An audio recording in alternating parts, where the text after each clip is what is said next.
I had a person who was doing some business consulting and was doing all of this stuff on Facebook and Instagram and all of these other places. And I said, "Where's your LinkedIn?"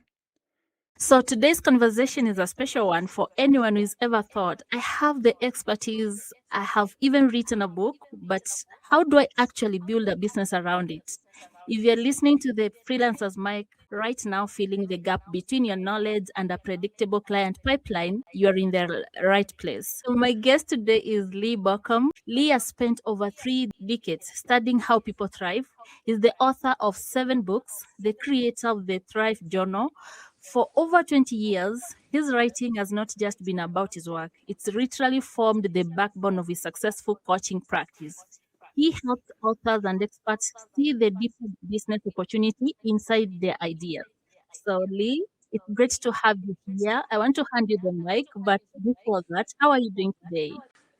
I'm good. Thank you for having me, Lydia. I'm excited to be here. This is fun to be talking. It's amazing what we can do in this world. We're a part of a world apart, and yet we can have this conversation, which is the same thing that the freelancer has to them, and that's an amazing opportunity. I love your work from the research on thriving on the daily practice of the journal to the coaching. It's a full ecosystem. And I want to jump right into the challenge at the heart of that. You work with authors who have books that maybe that are supposed to lead somewhere, but they have not. From your 25-year perspective, what's the single biggest flaw, the main design mistake you see experts making when they try to build a business around their expertise? Probably the biggest one is they try to do everything at once. Yeah, we have all of this information coming at us, and so people try to do everything all at once with a book, and that puts too much pressure on the author to put those pieces together. So when I say author, freelancer, we're going to just kind of use those interchangeably. The freelancer is the profession that the authorship is allowing. I made mistakes along the way, and as I look back, that's one of the things that I try to help authors not do as they're trying to build out a business. I was kind of accidentally in business from my book. I was a therapist already, and my book was on relationships. And suddenly I didn't think about the fact of what comes next. Now, I've had enough conversations with other authors to know that that's a very common mistake for an author to make, of not thinking through what comes next. And so they finish it and they're like, "Oh, I finally finished the book. I'm done." And I used to say that's you're about 20% done. You know, you've got the first 20% done. But now I've been doing this so long that I'm more aware that it's like 5%. But what happens from there is what's important. How you use that as a building block in your business. So the first big mistake is that they try to do everything. The second big mistake is they don't see anything. They don't see even a single thing to do going forward. So we want to navigate those two markers as we move forward. I love that. Is it that they see the book as an end point, not a beginning? It is. Most people who write a book feel like they have this message that they want to get out to the world. And most have not thought what next. The ones who have thought what next sometimes decide they've got to launch a huge platform and do all of these, get on social media. My thing is to figure out what is the one thing you can do right now, followed by the one thing you can do right now that will build you to a business that's sustainable, and that continues to feed off of maybe future books that I became. So my books, here they are. And the first one, I didn't think much about what it was supposed to do. But after that, I started getting very clear about how each one fit into what I wanted to do next. I wish I had thought that way the first time. And so part of what I try to tell people is the mistakes I've made and then the path to do that a different way. Okay, awesome. That makes so much sense. It's like they build a very beautiful hobby but there's no hallway to the other rooms. So you, on the other hand, you have built a whole system. Your books, your Thrive Journal, your coaching programs, they are not just separate items on a shelf. So for our second question, can you pick one core pathway in your system? Maybe how a reader of one of your books or an audience becomes a user of the Tribe Journal or eventually a coaching client. So I would Mm. like you to walk us through the strategic design of those intentional handles where the connective tissue is. Hmm. So since I've been doing this for so long, I have multiple routes to me. When I started this, I had a single route. Well, when I started this was back in 1999 is when my first website went up. 1999 was a long time on the internet, and a lot has changed since then. Yeah. It's looking back, it was a very ugly website, but it worked for that time, right? And so I built something that worked at that time. Since then, there's been a lot of transformations, but let's just start there. I had one point of action, one place that I could be found. And I began to point to that. Back then, you would write articles for newsletters and that kind of thing that would have a link back. That doesn't work much anymore, but there are other things like social media. And when people come to me, they might come through a book because at the end of every book, there is a way to contact me. I have my picture, a little bit of a profile of me, and how to connect with me. And I make sure that those ways they can connect with me are not like a social media, because these days social media can drop your account in a heartbeat. It has to be a way they can get to me regardless. So a phone number, an email, something I can control. That gives them, if it's a book, that gives them a way to find me. So my book is designed. So here is a mistake. People write a book to answer every single question on a topic. A book cannot do that. A book should be an introduction to the way you see a certain situation. Now, I will say that sometimes I am very jealous of freelancers because they have something I cannot do. They have a made for you possibility. If whatever service a freelancer is providing, they're doing the work. I am doing something where I'm going to be talking to somebody and they're going to have to still do the work, right? So they have to trust that I can lead them through that rather than I can deliver something. If you have something deliverable, you can talk about why you are unique, why your approach is special. You can even tell somebody how to do it. But most of the people who read a book on how to do it don't ever do it. And at the end, you can always say, if that's a process you're interested in, but you don't have the skills or want to take that on, I'm available. It's an invitation for them to step on. And the fact is that if they are going to do what you told them to do, they were going to do that anyway. You've just given them an extra way of doing it. If they are looking to have somebody do it for them, and let's face it, if I were to tell somebody all of the steps to do something, a lot of people would say, I can't do that. And you've brought an awareness to them that they can't do it or that they can't easily do it. It's something they could solve with paying for it. And that's that business that grows out of it. So I've had several friends who are authors who are in the creation space. They'll talk about how, for instance, one of them talked about how to build your social media presence. And at the end, he said, if that's too much for you, we have a service to do that for you. So if you're looking at all of the things you're going to have to do to manage that, and you say, I can't do that, but this guy seems to know what he's talking about because he wrote the book on this. So he has authority. That's the first part of authority is author. He has authority to do this. I can hire this person to do it, and I'm not going to have to worry about it because I trust that he knows what he's talking about, as opposed to like most of us who get emails in our box telling me what they can do for me. He's proven it. And I've had that with several different people, authors who have this expertise. They can do things and deliver them. Some are consultants. A consultant is basically a freelancer in many ways, right? They're going into a company and they're providing a service.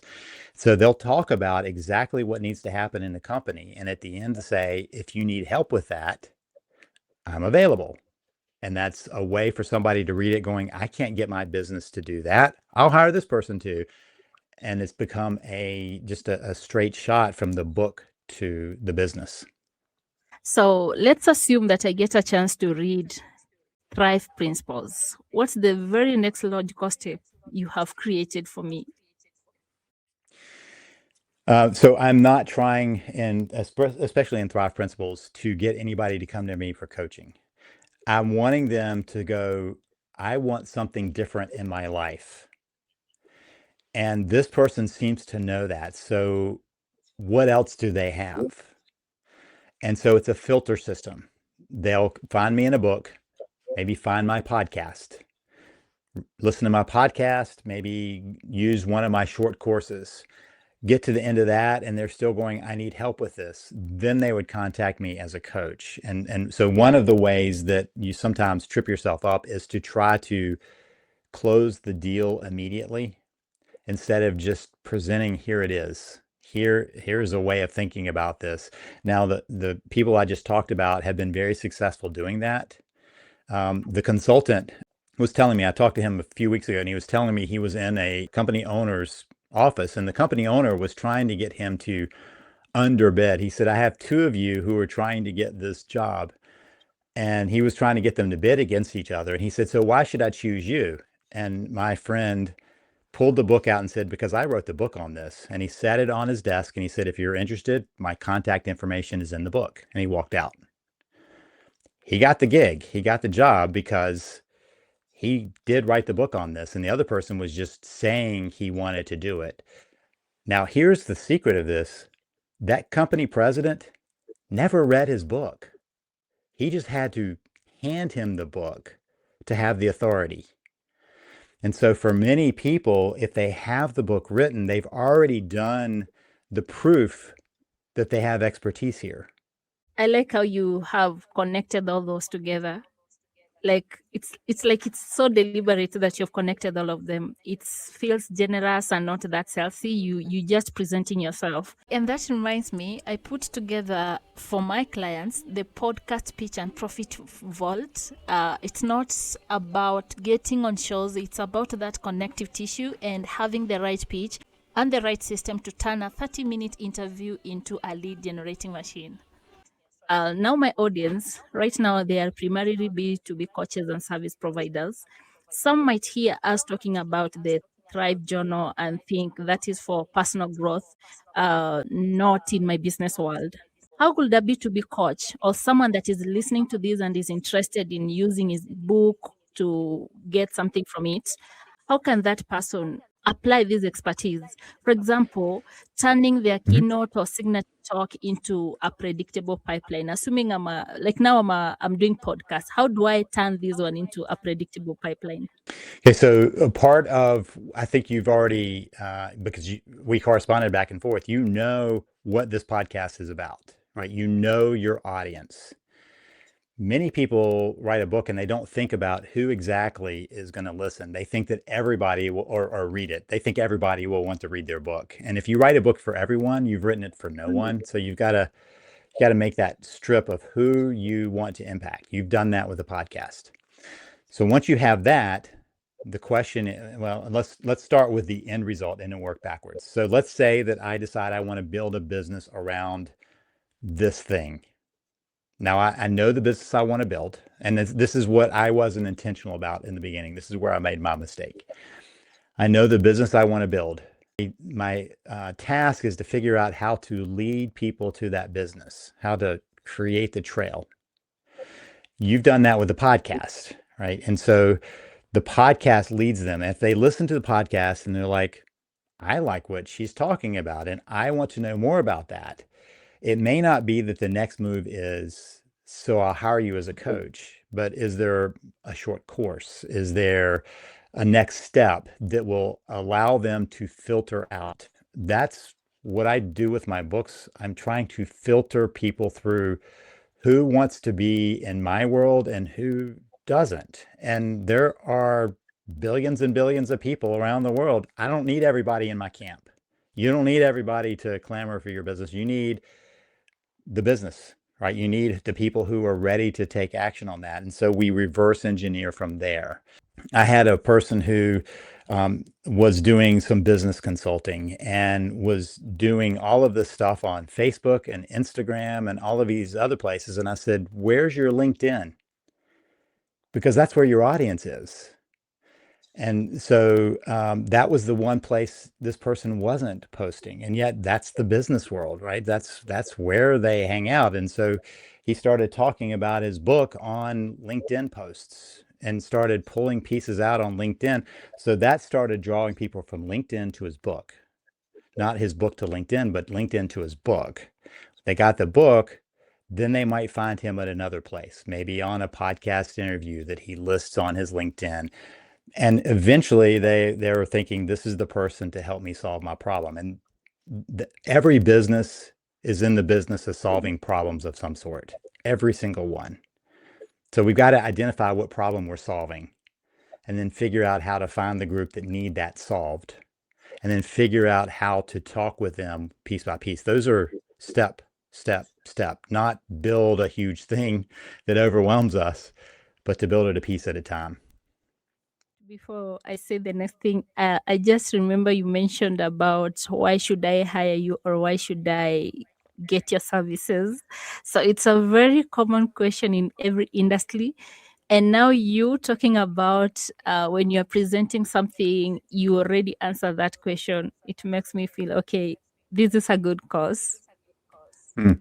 Yeah, so I'll tell you from my own experience. I wrote a book on what happens if there's an affair and you need to recover from an affair in your relationship. And so I was on a flight and I had my books in my bag because I was actually going to an author event, and I was on a flight, and the person we were just talking and said, "What do I do?" And I told them what I did, and they started talking about their marriage problems for the rest of the flight. And part of what they said is, there's one thing I just can't, I don't know if there's a way to get beyond, and that's an affair. And I said, what makes you think you can't get beyond it? I've never seen anything on how to recover. Take this book with you. It's on recovering from the affair. Now, he might not hire me. That was irrelevant to me. I'm providing information that could be transformational to the person. And so one of the things that is true about authors is that they want their message to be transformational. That's why you put your heart and soul into writing it. So it's part of the process for lots of people to look at it and go, that's not me. But enough of them to look at it to go, that is me. And I want your help. You're the person who's going to take care of my company's social network or whatever it is. I mean, it can be anything. There's still a problem they're trying to solve. He had a problem. I had a solution. And that's what business is not built on that. You are always solving some problem, even if it's I'm bored. Oh, here's a game you can play with, right? You're still solving a problem. Yeah. I don't like the way I look in that shirt. Well, here's a shirt you'll look good in. That's solving a problem. That's what businesses do. And if we use that frame, then it's easier to see how we fit into solving that problem for them, helping them find the solution or solving it for them. Freelancers are often solving the problem for people. I like that. So I'll just say that it's not about the topic; it's about the structure of the journey. It is structuring the journey for them, in fact. So you're creating places that they can continue to follow. Here is one of the ways that I was talking with an author years ago, and she said, I just don't know what I would do beyond that. I think I've said it in the book. And I said, if you've got something to help people and you hold it in, that's selfish because you've got something you could do to help the world. And so if you don't have a next step for people, you've created the first step. It's kind of like if you build steps in a house, but you just stop halfway up and you're like, that's all I want to do. You're not getting people to where they could get to. And so she opened up her coaching business and started focusing on what she would like to do, because she realized that she did have something, the next thing, right? There's a framework that she could provide that she had created in her book. Now, some people don't realize they've created a framework. And that's a piece of the puzzle for them to look in and say, what is my framework? So that's the mindset change. And from creating content to designing a path. Or it can feel overwhelming to start from zero, to start from nothing and grow something into something big that people want to admire or that people admire and refer others to. But it's our cause. So many coaches are still trading their hours for dollars. So to our final question, if one of our listeners is listening to this episode right now and is stuck in that expertise with no system and he doesn't even get anything, he doesn't know what he's supposed to do to get that predictable pipeline, what's the very first, smallest system they should build in this month to stop chasing and start attracting? Like, what is your first step advice for turning a coaching methodology into something more scalable or that also builds authority? Figuring out who you want to most talk to, figuring out who that ideal person is. So I have often had an author sitting at a table, imagining a person across from the table, paper in front of them, and ask the question, who's that perfect person in front of you? What are they doing? What's their age? What's their world look like? How do they go about? And to write that down, to write down the ideal client. And sometimes people have done that and have realized that their book had nothing to do with that ideal client. They had written a book that led them somewhere they didn't want to go. But sometimes, and usually, they realize that they've written that book towards it. They just haven't imagined that. When I am recording a training or writing an article or recording a podcast, I'm always thinking of that one person across the table from me. I'm talking to that one person. And my hope is that it comes out in what I say that would connect with that one person. So that's the first step of finding that one person. After that, you're starting to take the next steps to build it, but you've got to know that person first. That feels so practical. Writing it down, the people that you want to target, what they are struggling with, writing everything down feels so practical for me. And it doesn't take, I mean, that's not a big exercise, right? That's not creating your whole website. It's not creating all of your social media. It's that one piece, because you're going to ask the next question of where are they? Where do those people hang out?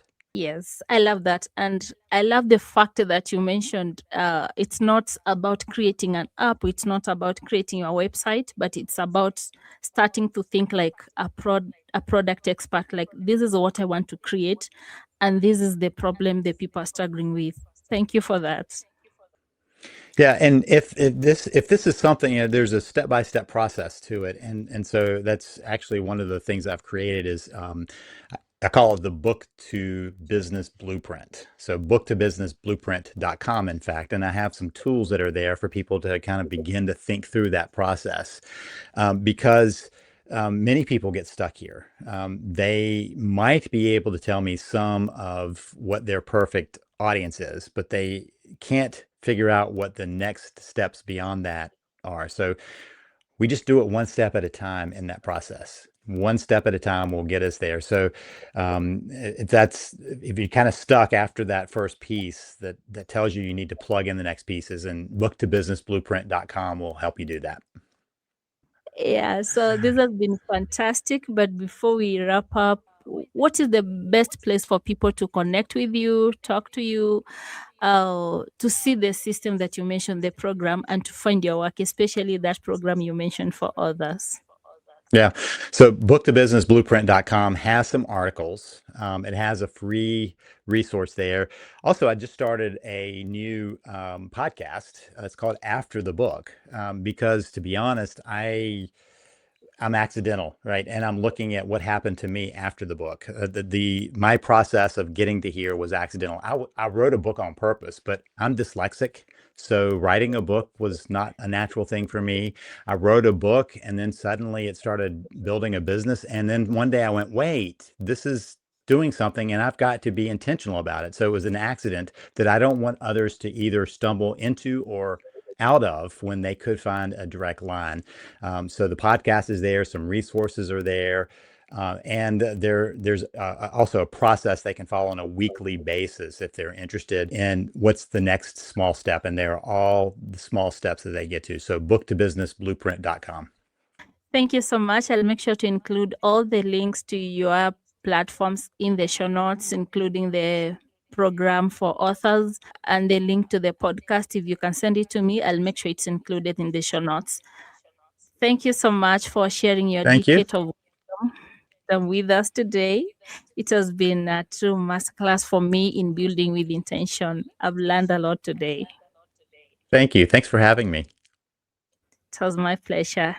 So, okay, if you want to see exactly where your visibility is leaking, come find me for a 360 visibility audit. We will sit down, look at your current design, and find those 5 to 7 client opportunities you might be stepping over right now. You can find the link for that and the roadmap in the show notes. Until next time, keep sharing your mic, keep building your system, and I'll see you in the next episode. Bye.